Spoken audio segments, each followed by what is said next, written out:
This is Brian with ScreenFiles.com and Review. What I'm looking at today is a 2019 reboot of Hellboy. And anyone who's watched this channel knows I'm a huge fan of the two Guillermo Del Toro movies. I thought that Hellboy, particularly embodied by Ron Perlman, was perfect for the role. Everything clicked as far as I'm concerned at any rate, but I get the feeling that behind the scenes Mike Mignola, the creator of the character, was not quite happy working with Guillermo Del Toro. No one has said that, but again, that's the feeling I get.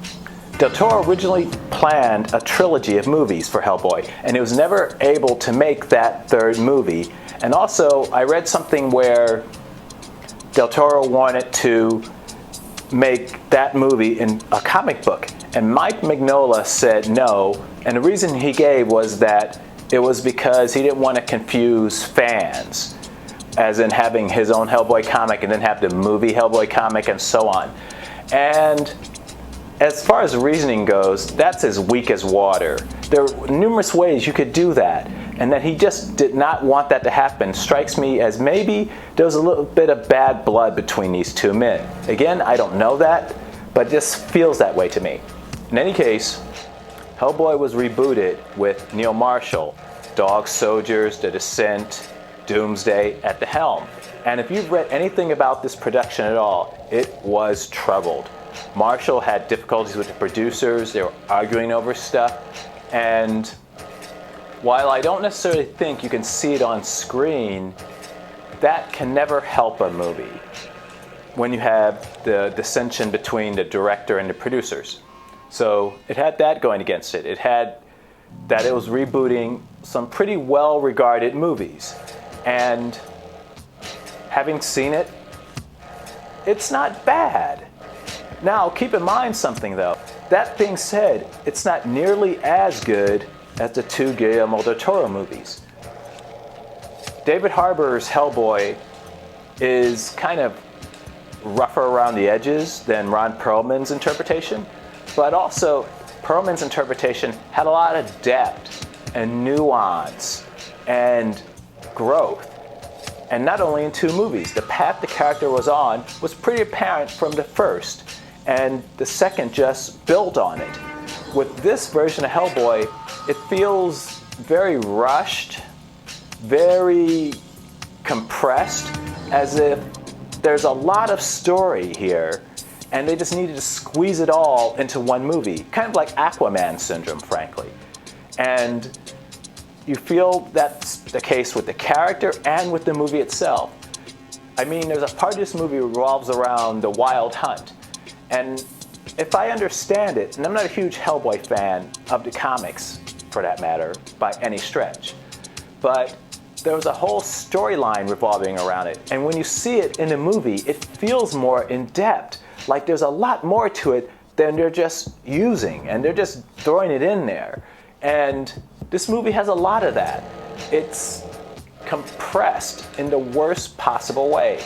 As in, you can take one or two of the subject matter that this movie revolves around and have a complete movie. As I said, Aquaman. So there's that. There's also the state of special effects in this movie.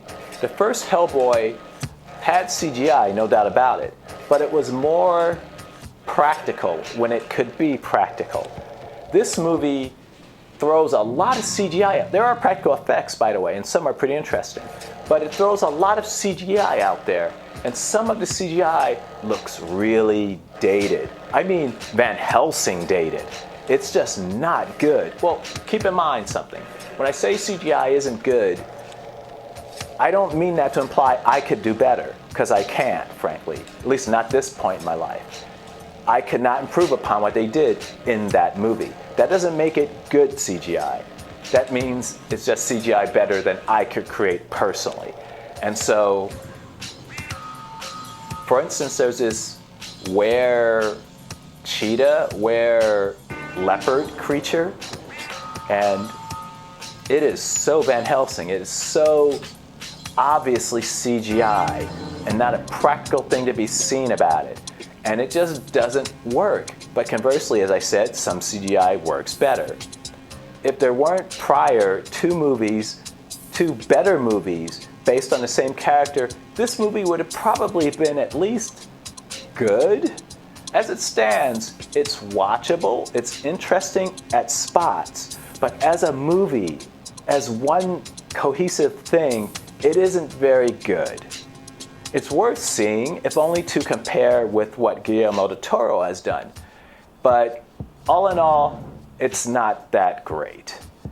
Also, what's interesting, I might mention, is that David Harbour, in the Hellboy makeup and costume, it's all practical, is built really odd.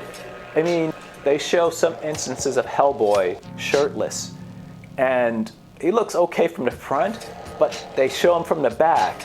And Harbour, I think, is a really oddly shaped guy, because it just seems a little out of whack. And there are scenes of Ron Perlman's Hellboy shirtless. I don't know if you see him from the back though. And the reason may be because that costume does not look good from the back. So for my reckoning, don't show it from the back. If it looks really odd and just not quite well proportioned, don't use that angle or blur it. Do something not to show that, because it just looks really wonky. Not bad by any stretch, but just wonky. As I said, the 2019 reboot of Hellboy is not terrible. It's just not very good. And it wasn't a success at the theaters, and having seen it, I can see why. Especially for someone like me who is just so taken and owns the first two movies, directed by Guillermo Del Toro. This is Brian with ScreenFiles.com and Review. Peace.